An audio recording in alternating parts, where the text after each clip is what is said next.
Hi guys, good morning and this is Emmy. So, kamusta na mo mga guys? So, sometimes nang jud ko makapost ang videos kay na ako'y ginabuhat char. Murag unsa nga importante ang ginabuhat, no? So, for today's video mga guys, sayo ko nagmata sa gusto makabalo char.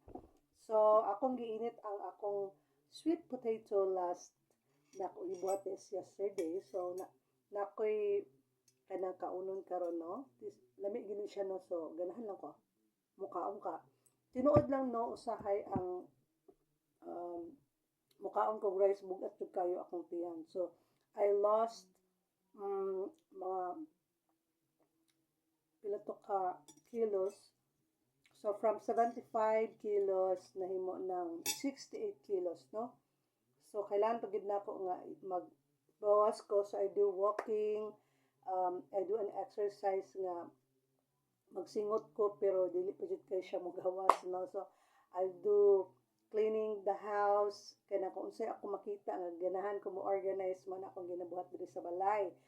So and shout out sa inyong tanan din ha, and also to my family and friends na keep safe ta bisan asa ta nga lugar no. So always mo gina-permi akong ginaingon guys nga we are kana always yuta mag-pray before going to work, going to school, or asa man ta paingon, or kung asa man ka nga country or asa ka nga lugar karon sa Philippines or outside the Philippines, always first na tumbuhaton is we have to pray bisan unsa man ang ato ang religion no.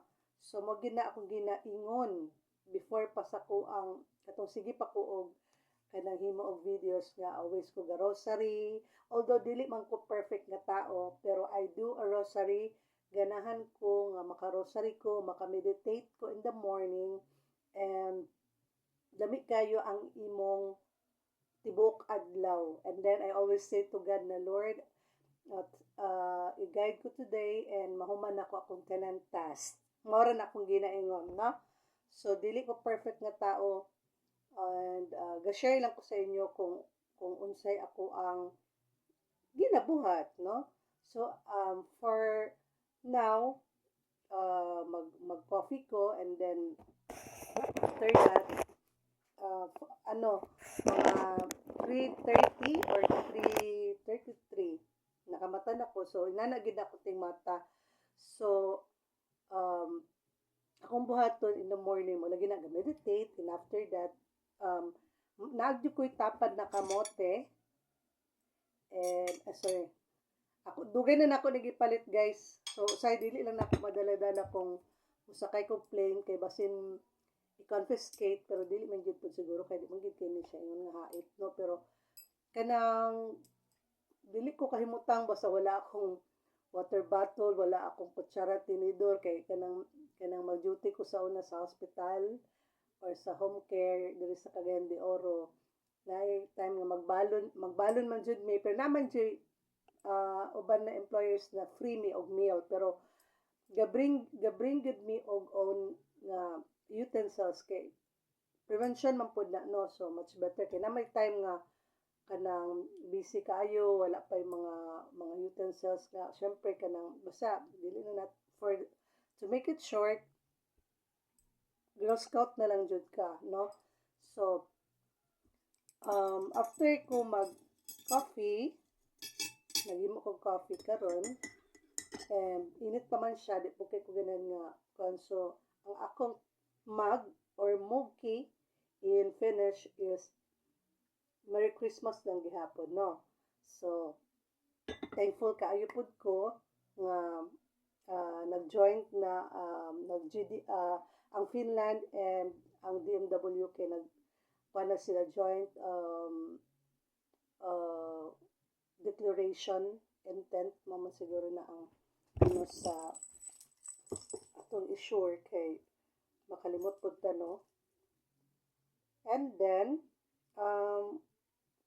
continuous lang gyapon mi sa mo ang pag-study, and hulat-hulat lang ta kay kanang kuan hapit na sad mi man sa mong klase, hapit na mi mo graduate, and then mo graduate ba mo nagiingon sa taga DMW nga kanang ga-upgrade me. So, sa akong previous vlog, akong giingon nga kanang sa ha. Akong giingon nga tawag ani. So nag-post man ko gahapon ng about atong about sa Finland and DMW nga nag-hiring sila og healthcare. So katong mga caregivers, mga nurses nga willing or interested, so magkuha na mo sa inyo mga documents. Bali nag-joint declaration of intent sila with Finland Ministry of Economic Affairs and Employment at the DMW sa Mandaluyong City. So kanang katong mga willing mag-apply, pwede mo mag-apply. Pero nagid siya language training.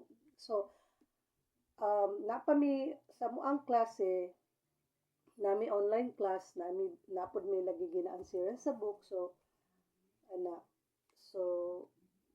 dili gyud namo dayon directly mahuman na napakoy duha ka sessions na bilhin. I have unit 25 benchmark 2 napakoy unit 26. This is all about resident assessment instrument. So meaning to say it's all about in a nursing home, and then how does the nurses or caregiver or nurse in Finnish it's sairaanhoitaja, and caregiver in Finnish it's omaishoitaja or hoitaja na siya. So naa namin na learn pod sa amo ang kuan. So more on vocabularies jud siya para kabawtag sentence. So more good gihapon na siya sa lain nga languages to, pero I really love to learn Finnish language, no. So kung interesado jud ka mo tuon, so thankful gyapon ko sa Ginoo nga napasar na ko akong A2.1 exam, and then we're still waiting sa amo ang A2.2 exam for the Finnish language. So munang sige gyapon ko review. So sorry gud kaayo sa akong mga friends or co-workers or katong nga or kanang gusto bitaw jud magbanding ta, pero gusto jud ko nga magbanding na ta, pero ako sang gikuan i-control sa nako akong self kay kanang naman gud mi ginaapas na ay timetable ang among pagtuon. Dili ni siya ingon nga pabanjing-banjing lang ni siya kay stricto ang amo ang school, no. So monitoring me kung ako nga magsige kog tinapulan, magsige kog kabalhin lagi og batch mo na kung giingon nga sa previous vlog nga kung magsige ko og kanang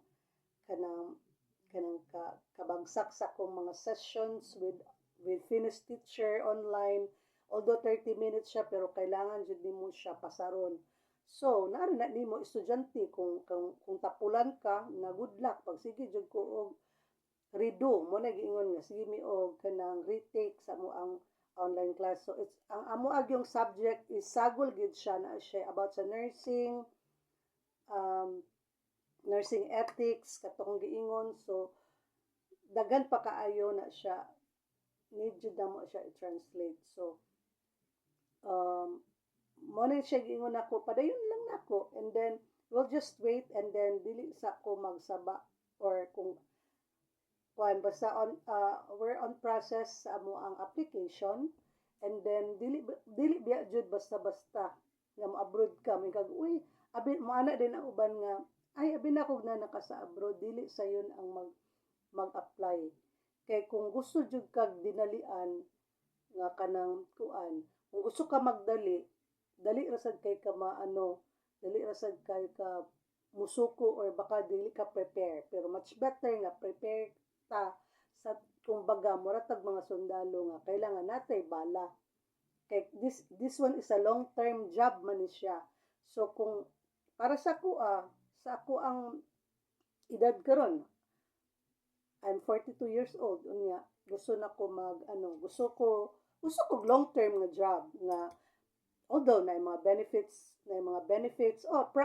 tinuod ni siya ako gusto ko og kanang nakoy benepisyo gikan sa kong company ingon ana proper and then nakoy kanang sakto nga policy and then equality mo na giingon sa during sa meeting sa Finland Ministry of Economics and the DMW nga kailangan sa trabaho equal yun siya, walay racist, walay kanang nadyo teamwork pero dili man jud na siya mawala, no? So dili sad ko perfect nga trabahante pero I'll do my job as much as possible. Kung makaya na ako kung trabaho, ako siyang trabahoon. Pag di na ako kaya, kada bunay giingon nga bye bye Philippines bitaw sana lang ni seriously speaking, kung matured na ka, makabalo na ka unsay angay nimong buhaton, no? So muna siya kamote girl.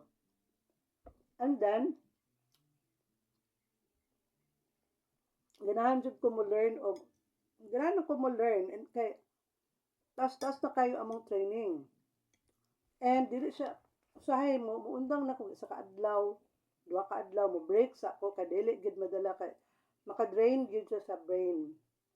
So muna mag-exercise ko, walking, do some things in the house nga kanang mga pila pa po ko kad murag it's my murag big ano sa panabot murag ika 3 weeks pa nako ron 3 weeks pa nako ron diri sa Cagayan de Oro. So nag-relax sa gid ko nga maayo akong tulog, although maayo pa akong tulog dito sa kong workplace, but kanang mingawon ko sa kong kwarto o mingawon ko sa kong room.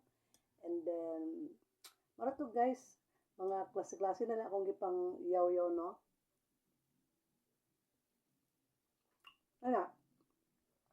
Just believe in yourself, motivated ka kada adlaw, and then think positive jud ka. Kay di man jud ka kabaw unsay